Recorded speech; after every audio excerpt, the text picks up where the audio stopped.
वज़ीर आला खैबर पख्तूनख्वा की खुसूसी हिदायत पर काखान डेवलपमेंट अथॉरिटी के चेयरमैन डॉक्टर इमल रज़मान ने मुकामी नुमाइंदों और स्टाफ के हमरा महानूर नाला महांड्री में सैलाबी रेले से होने वाले नुकसानात का जायज़ा लिया।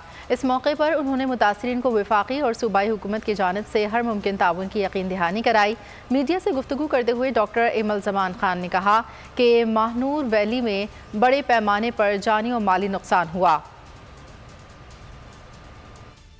है कि जी अभी आपने एक कमेटी बनानी है और उस कमेटी में आपने हमें पूरा रिकॉर्ड डाटा देना है जितने भी नुकसान हुए, और वो नुकसान हम जो है फिर वो आगे फॉरवर्ड करेंगे।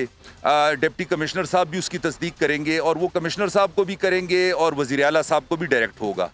तो इस पे जो है ये सेकंड स्टेप इसमें हम दे रहे हैं आवाम को वापस रिलीफ के तरीके में कि पहले ये नुकसान असेस हो जाए कि किस किस को क्या चीज़ उसकी प्रॉब्लम हुई है और उनको क्या वापस मिल सकता है और क्या हम दे सकते हैं। मैं हूं जैस्मीन मंजूर और आप मुझे देखेंगे सिर्फ बोल पर।